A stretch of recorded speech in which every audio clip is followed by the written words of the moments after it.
L'échange que vous allez entendre est un entretien épistémique. Il s'agit d'une conversation asymétrique dans laquelle on s'intéresse à notre interlocuteur en lui posant des questions. Au travers de celle-ci, nous cherchons à comprendre les raisons qui motivent son avis. L'objectif principal de cette forme de conversation est de passer un moment agréable et mutuellement enrichissant. Merci. Salut Nicolas. Salut. Tu passes un bon dimanche? Ouais, ça va super. Et toi? Oui, écoute, bien, j'ai pu ressortir un peu aujourd'hui, j'étais malade cette semaine, donc ça fait plaisir d'être de nouveau un chouïa en forme, donc content d'être là pour ce live épistémique. Qu'est-ce qui t'a convaincu de monter par rapport au sujet du jour, donc TikTok est-il un tribunal populaire? Eh ben, pour plusieurs raisons, non seulement parce que je fais des lives et je pense que ça a une importance, et aussi parce que un petit peu comme ce qui a pu être dit, je suis également victime un petit peu de ce tribunal depuis quelque temps. Donc c'est pour apporter ces deux positions qui me semblent intéressantes. D'accord, donc tu t'es convaincu que TikTok est un tribunal populaire, pas très joli. Ouais, et je pense qu'en effet, oui, TikTok, mais c'est pas que TikTok, c'est-à-dire que ça a toujours existé, mais c'est vrai que TikTok met la loupe beaucoup plus facilement sur des potentielles affaires, et donc forcément c'est compliqué. D'accord, donc de 0 à 100 déjà, on va commencer par l'échelle. Hein. Tu penses que TikTok est un tribunal populaire. 0, c'est il l'est pas du tout. 100, c'est il l'est systématiquement. Tu te situerais à quel pourcentage? Je dirais pas forcément 100, mais au moins 80. Au moins 80. D'accord. Ouais. Okay. Vas-y, pardon. Alors, comment tu le sais? T'as commencé à me dire que toi-même tu fais des lives et que t'as été victime de ça. Et est-ce que t'as d'autres expériences où comment tu le sais? Voilà. Je vais pas t'aiguiller, je vais t'écouter. Ouais. Alors, je dirais que il peut y avoir deux postures à ça. Donc oui, en effet, le fait que je fasse des lives peut m'amener à créer un tribunal justement sans m'en rendre compte. C'est-à-dire que par exemple, quand je prends position ou que je donne un avis qui est peut-être un petit peu très on va dire très ferme, et ça peut inciter les gens à m'écouter et à prendre position sur quelque chose qui ne m'appartient qu'à moi. Donc je pense que les créateurs ont une responsabilité par rapport aux propos qui sont tenus, et je reprends ce que dit Marco parce que c'était très vrai. Notre parole, une fois qu'elle est donnée, en fait elle nous appartient plus. Donc ça peut être une première cause, et je l'ai également vécu, je le subis actuellement, justement dans la fiche on voit écrit un mot dans lequel je me sens dans lequel je subis cette attaque, des attaques en permanence, et donc en effet sur ces deux aspects je pense que j'ai l'expérience pour pouvoir en donner mon avis dessus. D'accord. Alors je vais reformuler ça pour savoir si j'ai bien compris. Donc déjà tu m'as donné un premier axe où tu es toi-même victime parce que les gens t'attaquent et te jugent vis-à-vis de ça sur TikTok. Et de l'autre côté, comme tu es créateur de contenu et que tu fais des lives, ta parole en fait peut créer tu donnes ton avis et ça peut créer des personnes qui vont ensuite juger d'autres, et donc du coup tu es à la fois victime et coupable. Est-ce que j'ai bien compris? Est-ce que c'est correct? Ah oui, non, c'est totalement ça. Ouais. D'accord. Alors c'est intéressant et déjà bravo de le dire, parce que comment il faut dire ça, c'est pas toujours évident de s'incriminer soi-même lorsqu'on voit une problématique. Comment tu t'es rendu compte? Enfin, je parle de la partie où c'est toi qui es coupable, mais entre guillemets, hein, qui génère ces comportements-là. Comment tu t'en es rendu compte? Est-ce que tu peux un peu m'expliquer comment t'en es arrivé à cette conclusion-là? Tu vois, par exemple, quand je combats, on va dire, la médiumnité et les pratiques qui peuvent parfois être problématiques, moi, je vais donner mon avis sur la pratique, mais si au préalable, j'ai pas fait le travail suffisamment il a pas été assez précis, eh bien, les gens vont croire que j'attaque la personne directement. Et le fait de pas avoir mis ces garde-fous suffisamment importants fait que les gens vont attaquer la personne directement. Et ça, j'ai déjà eu écho de ça. Donc, évidemment, j'ai bien précisé que je n'attaque pas les personnes, mais la pratique. Mais ça n'empêche que, voilà, peut-être que parce que j'ai pas donné un cadre suffisamment clair, eh ben, le fait de critiquer en public peut amener justement ce côté tribunal, en fait. Donc je pense que c'est les garde-fous qui sont nécessaires et qui sont même essentiels pour limiter au maximum, même si, encore une fois, même si je pense qu'on met au maximum des garde-fous, ça n'empêche qu'il y a toujours des personnes qui vont se servir de cette parole pour agir en leur nom, en fait. Et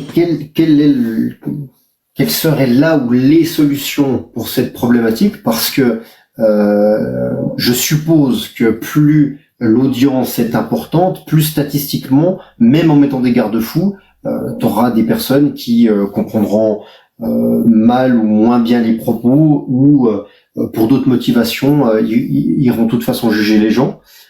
Est-ce que tu vois des solutions à ça? Ben, alors la solution c'est de plus en plus, tu vois, je me dis, est-ce que, par exemple, dénoncer des choses sur les réseaux sociaux, c'est nécessaire?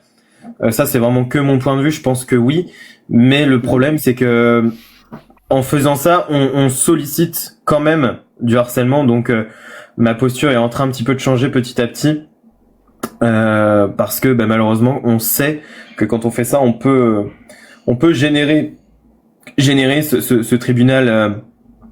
De TikTok, donc je dirais que ouais, peut-être essayer de faire attention à notre manière et notre posture, peut-être que prendre moins parti ou questionner, etc., mais pas forcément prendre parti, parce que je pense que une personne qui a de l'audience, alors je dis pas que j'en ai énormément, mais ça n'empêche que je reste quand même avec 16 000 abonnés, donc j'ai du monde sur mes lives, et si je fais pas un minimum attention à ma manière de parler, c'est sûr que ce sera sujet à ce que ça explose, en fait. Donc je pense que c'est notre posture en premier.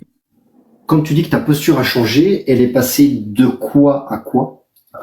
Par exemple, tu vois, une personne qui va monter sur mon live en disant qu'il soigne des cancers, j'aurais tendance à tout de suite lui dire, bah oui, mais là, ça s'apparente à l'exercice illégal de la médecine. Et le fait de faire ça, c'est déjà prendre position sur quelque chose qui ne m'appartient pas, puisque je ne suis pas juge. Et donc peut-être soit questionner ou dire, là, ça dépasse le cadre dans lequel je fais monter les personnes, donc on va en rester là, quoi. Mais soit proposer en préambule de ne pas parler de soigner ou ce genre de choses, et que si la personne le fait, elle descend. Soit ne pas prendre position ou questionner pour être sûr que j'ai bien compris, un peu comme vous faites. Mais voilà, je pense que ce genre de posture limite au maximum le tribunal TikTok, quoi. D'accord, donc si je comprends bien, avant quand tu entendais quelqu'un qui disait des choses qui selon toi étaient fausses, tu contre-argumentais ou tu disais non, ça c'est faux, et maintenant tu passes plutôt à au fait de simplement faire descendre des personnes sans contre-argumenter, ou alors en partant dans un entretien épistémique ou des phrases d'entretien épistémique. J'ai bien compris. Ouais, exactement. Et puis même pour sa santé mentale à soi, c'est tellement plus sain, parce que du coup ça évite de se prendre la tête, ça évite de rentrer dans des conflits ou des insultes ou du manque de respect ou de la critique qui peut justement générer ce fameux tribunal. Alors j'allais te demander pourquoi ta posture a évolué, parce que c'est toujours intéressant de savoir pourquoi est-ce qu'on change d'avis, hein. C'est une des parties qui nous intéresse énormément ici. Ce que je comprends là-dedans, c'est que pour toi c'était trop lourd en charge mentale de contre-argumenter et ensuite de se prendre des retours de flamme. Mais il n'y a pas que ça. Il y a aussi le fait que ça m'a généré aussi une vague de haine assez violente. On m'insulte de PO, etc. Enfin, c'est des choses qui sont assez graves. J'en reçois tous les jours. Là, au moment où je vous parle sur Instagram, j'ai reçu encore il y a 10 minutes du harcèlement. Et peut-être que si j'avais pas pris position, peut-être que ça en serait pas arrivé là. Alors après, rien ne justifie ce que je subis, mais ça n'empêche que je subis également le tribunal de TikTok, quoi. D'accord. D'accord. Tu m'as dit que tu pensais que, alors on parle de TikTok spécifiquement aujourd'hui parce que c'est là qu'on fait le live de manière habituelle. Tu m'as dit que tu étais à 80%. Qu'est-ce qui te retient à être à 85 ou à 90%? Ben, parce que je pense que c'est une généralité de dire TikTok, mais je pense qu'il y a des gens qui sont quand même pas dans cette démarche-là. Et je pense que ça dépend aussi. Alors là, c'est vraiment que une hypothèse et absolument pas une affirmation. Mais je pense qu'en fonction du contenu qu'on consomme, on est peut-être moins sujet à participer à ce tribunal TikTok en fait. Tu vois, si je consomme que du contenu, on va dire humoristique, etc. Peut-être que j'aurais pas mon mot à dire sur ce type de sujet parce que ça c'est pas pertinent. Mais plus on va aller vers des sujets justement polémiques, plus on sera tenté à ça. Donc je pense que je dirais que c'est ça qui m'empêche de dire 100%. D'accord. Donc selon toi, il y a des thèmes ou des sujets qui sont moins sujets à polémique que d'autres, et donc du coup c'est ça qui c'est ça qui te retient d'être à plus que 80%. Ouais, c'est ça. Ok. De l'autre côté, pourquoi t'es à 80% et pas à 70? Pour une raison simple, c'est que l'impact que le tribunal peut avoir est, je pense, pour moi, plus fort que les personnes qui se taisent en fait. C'est-à-dire que on le sait, je pense que voilà, vous êtes aussi au courant, mais le doxing, c'est quelque chose qui aujourd'hui est monnaie courante. Il y a pas mal de choses qui se créent, donc je peux pas descendre en dessous parce que l'impact que ça peut avoir est tellement important, même s'il y a pas tant de monde que ça, que je peux pas descendre en dessous en fait. Quand on voit les dégâts, moi personnellement, je ressens les dégâts assez importants psychologiquement.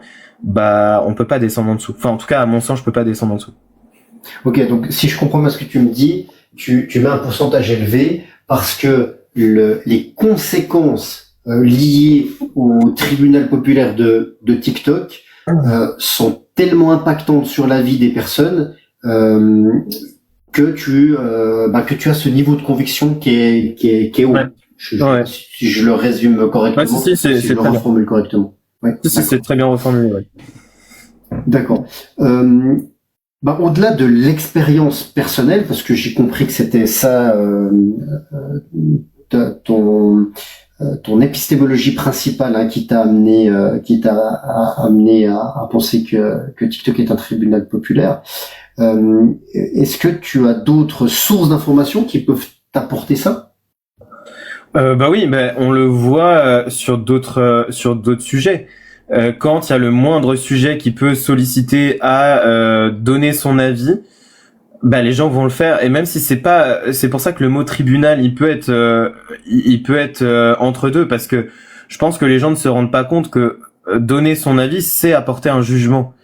Et il y a plein d'affaires. Je vais pas les citer parce que c'est pas l'objectif, mais il y a plein d'affaires, que ce soit récent, plus anciennes, où on trouve pertinent de mettre un commentaire sur quelque chose qui ne nous appartient pas, et des fois on n'en est pas forcément compétent, mais on va quand même donner son avis. Et ça justement, c'est créer un tribunal, et c'est créer justement une incitation au harcèlement par exemple. Donc je pense que oui, c'est pas que mon expérience, c'est vraiment quelque chose qui est général. C'est je vois quelque chose qui me semble choquant, donc parce que ça me semble choquant, je vais donner mon avis tout de suite. Et ça, c'est le vrai piège. Alors, si je comprends bien, en fait, quelque part, on peut pas donner son avis sans juger. Je sais pas si je le reformule correctement. C'est un peu ce que j'ai compris dans ce que tu viens de me dire. C'est impossible d'émettre une conviction ou une opinion sans passer par la case jugement. Est-ce que c'est ça que tu as voulu me dire, ou que enfin, c'est comme ça que je l'ai compris et ressenti. Ouais. Est-ce que alors sur TikTok, je parle bien de TikTok pour le coup, oui, parce que du coup justement le fait que ce soit un réseau social qui nous incite à swiper, etc., et à ressentir des émotions en permanence, le fait qu'on soit dans une émotion nous incite forcément, même si, alors évidemment c'est plus agréable d'entendre ta vidéo elle est exceptionnelle que ta vidéo c'est de la merde, bien sûr, mais dans tous les cas on va apporter un jugement et qui n'est pas forcément construit. Et même s'il est construit, des fois Moi, l'exercice que je m'impose depuis quelque temps, c'est de me dire, est-ce que mon avis est pertinent? Est-ce que c'est peut-être pas plus nécessaire de l'envoyer en privé ou ce genre de choses, tu vois? Ou le fait de le dire en public, c'est une incitation à créer un tribunal public. D'accord. J'ai de la, comment faut dire ça? J'ai de la peine à concevoir que chaque opinion peut être considérée comme un tribunal. Comment dire ça? Il faut que tu m'aides à bien comprendre cette partie-là, parce que j'ai l'impression, mais peut-être à tort, hein, j'ai de la peine à remettre les pièces du puzzle pour arriver à comprendre pourquoi chaque opinion est forcément liée à un tribunal. Et ça arrive m'expliquer comme si j'avais 12 ans, du coup, comme ça, je vais mieux comprendre. Je vais essayer de réexpliquer autrement parce que en fait c'est pas forcément toute opinion qui est sujet à un jugement, qui est sujet à quelque chose de malveillant, mais en tout cas peut-être que si je te dis comment moi je fonctionne, ça peut peut-être te donner la puce à l'oreille, mais voilà, est-ce que à chaque fois que je vais sur une vidéo, sur un live ou quoi que ce soit, je vais maintenant me poser la question, est-ce que mon jugement peut nuire à la personne? Est-ce que, par exemple, le fait de dire ta vidéo c'est de la merde, ça peut impacter la personne? Même lui dire, par exemple, bah là, je suis pas forcément d'accord avec toi. Est-ce que mon commentaire peut impacter et peut générer des comportements qui dépasseront ma parole? Et si c'est oui, eh ben dans ce cas-là, pourquoi pas en parler en privé? Et c'est ce que je fais de plus en plus. Et ce qui fait que non seulement ça n'incite pas à un tribunal, et ça permet aussi de clarifier ma position. Mais j'essaye de plus en plus de me poser la question. De me dire est-ce que ma posture, est-ce que ma question va nuire à la personne ou pas? Si j'ai le moindre doute que ce soit oui, alors je ne le fais pas. Ok, alors je crois que je comprends mieux. Tu faisais tu réduisais ça aux commentaires qui étaient des commentaires où manifestement tu étais pas d'accord avec le contenu et où manifestement tu voulais dire que la pratique ou les idées ou les croyances posaient problème. C'est dans ces commentaires-là que que chaque commentaire peut être assimilé à un jugement ou à un tribunal populaire. C'est ça. J'ai mieux compris. Ouais, exactement. Et tu vois, c'est un peu comme des affaires quand, par exemple, il y a des enlèvements ou il y a des affaires qui sont dramatiques. Est-ce que donner mon avis, alors ça je l'ai jamais fait, mais est-ce que dire moi je suis sûr que c'est la mère, c'est pertinent? Est-ce que mon commentaire est suffisamment intéressant pour que je puisse le publier, ou alors est-ce que peut-être que si je le mets, ça peut à l'inverse aggraver une situation? Tu vois, c'est donner son avis sur tout sans qu'on ait forcément toutes les clés en main. Je pense que c'est là où ça peut être problématique aussi. En fait, si je comprends bien ce que tu me dis, c'est que chaque fois qu'on poste un commentaire sur Internet, c'est de se dire, ok, qu'est-ce que mon commentaire va pouvoir provoquer? Et si on a le moindre doute que ça puisse provoquer quelque chose de négatif, il faudrait soit se retenir, soit plutôt le faire en message privé. Ouais, exactement. C'est le bon résumé de ce que tu m'as dit. D'accord. Ah oui, non, c'est un très bon résumé. Eh ben, écoute, c'est parfait. Je te remercie beaucoup. Malheureusement, on a déjà dépassé le temps. Je vais me faire taper sur les doigts si je ne rends pas la parole à Russell. Je vais déjà demander à Russell, John et puis Épistémique si vous avez une question à emporter pour Nicolas. Non, je n'ai pas de question à emporter. Merci pour cette discussion. Merci Russell. Épistémique, est-ce que tu as une question à emporter?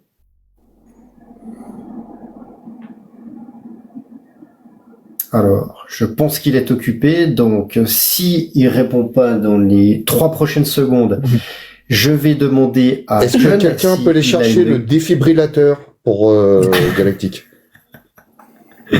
Malheureusement, c'est quelque chose qu'on peut pas faire à distance. John, t'as une question à emporter pour Nicolas?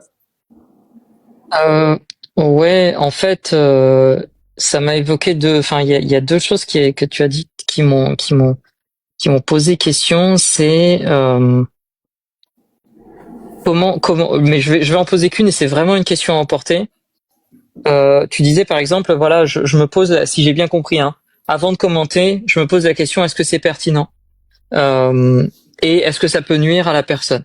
Et du coup, la question que je me pose, c'est comment tu fais pour savoir si ce que tu vas dire va être pertinent ou pas? Est-ce que t'as enfin voilà, c'est ma question. Si vu que tu dis voilà, est-ce que je vais décider en fonction de est-ce que j'estime que ça va être pertinent ou pas? Du coup, ma question c'est comment tu sais que ce que tu vas dire quand tu dis tiens, que ce que tu vas commenter quand tu dis tiens, je pense que c'est pertinent, que ça va être effectivement pertinent, ou inversement quand tu te dis ça va pas être pertinent, comment tu sais que ça va effectivement pas être pertinent? Merci. Merci John. Nicolas, je vais te poser la toute dernière question que tu connais très certainement, c'est comment tu t'es senti pendant notre entretien cet après-midi? Oh ben toujours très bien, hein. C'est la deuxième fois que je viens et ça se passe toujours très bien. Bah, écoute, je suis très content, j'ai eu du plaisir à discuter avec toi. Je te remercie beaucoup et puis repasse quand tu veux. Merci beaucoup. Alors, juste avant que tu descendes, Nico, attends, juste avant que tu descendes, je suis désolé pour... Putain, je suis sûr que si je dis ton pseudo, je vais faire sauter mon live, l'emmerdeur, mais bon, c'est pas grave. Si vous êtes intéressé, tout ce qui tourne autour de l'hypnose, de l'anxiété et de ces choses-là, vas-y, je te fais ta pub parce qu'il faut bien que tu manges. Abonnez-vous à Nicolas, il fait des lives sur ces sujets, il est extrêmement bien traitant, il est pas trop harcelant, même s'il se fait harceler, donc vous pouvez y aller. Abonnez-vous à lui et allez voir ses lives, c'est toujours sympa, calme et joyeux. Enfin, joyeux pas Merci toujours, beaucoup. mais de rien. Alors, est-ce que je peux juste avoir une petite phrase de fin? Vas-y. Si vous subissez, parce que ça c'est vrai que c'est quelque chose, je me suis senti très seul quand j'ai subi et encore actuellement avec tous les messages là j'en reçois encore. Là je vous dis ça fait 10 minutes, j'en ai encore reçu un il y a 5 minutes en m'insultant de ce que je vous ai dit tout à l'heure. Vraiment la chose à ne pas faire et que j'ai voulu faire c'est de tout couper, c'est-à-dire de rester seul. Mais en fait, c'est la pire des choses à faire parce que du coup, justement, ça veut dire qu'on se confronte à des choses qui nous dépassent. Là, c'est des dizaines et des dizaines de messages. Et le fait d'être seul, en fait, ça nous bouffe encore plus. Et donc, vraiment, le conseil que je vous donne, c'est ne restez pas seul. Bah, tu vois, c'est bien que tu le dises, puisque moi, j'ai un copain rabbin qui me disait l'inverse. Pour lui, il fallait tout couper. Mais, et puis, je sais que t'es bien entouré, je sais qu'il y a des gens comme Gims et tout ça qui sont présents. Ouais. Et puis tu le sais, t'hésites pas. Et puis par contre, un truc à faire, tu peux couper les gens qui te harcèlent. Bloque. J'y ai pensé. Non mais pour de vrai, bloque. Hein. Ça sert à rien. Ah oui, fois, non, mais c'est ce que je fais. Ouais. Il faut pas hésiter et je bloque au fur et à mesure maintenant. Voilà. Et si vous faites des lives, entourez-vous de modérateurs aussi, que ce soit eux qui gèrent les blocages et pas vous. Voilà. Je vous laisse. Des bisous, bonne fin de journée à toi. Salut.